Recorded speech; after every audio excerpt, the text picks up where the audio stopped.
Mr. Bellamy, tell me how you first came to the Perry Brothers Funeral Home and what your first interaction with them was like. Well, Mr. Connie Brown, Perry's Brother Funeral Home, he had did the funeral arrangements for my mother. Right. And so after doing an awesome job, I decided to use him to take care of the burial of my father. So you contacted them because you were happy with how they handled your mother's services, and Correct. what happened from there? My daddy was living with me in Atlanta, Georgia. I had him in a nursing home in Atlanta, Georgia. And so I contacted Mr. Brown, and he had someone to come up from Waycross, got my dad from Atlanta and brought him back to Waycross, Georgia, to prepare for the funeral arrangements. And I went and I gave him the policy, along with $1,000 cash, the day of making the arrangement. And I was not aware that that policy was no good. I didn't find out until after the funeral, after he had buried my father and everything. So you had an insurance policy in hand that you thought would cover most of the service cost. Correct.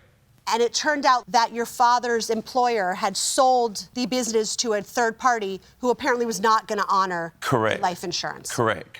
Now, when you went to the plaintiffs, you signed a contract. This is Plaintiff's Exhibit B. And do you recognize this? Yes. Okay. And that's the contract that you signed Correct. with Perry Brothers? Yes.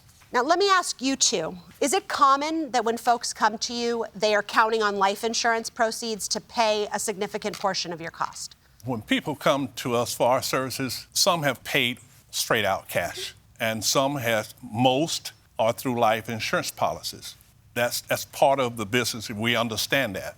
In this case, Mr. Bellamy, when he let us know that his dad had a policy, he gave me the information, the policy number, and best he knew, the number to call that insurance company, so I would be able to verify that there was a policy in place.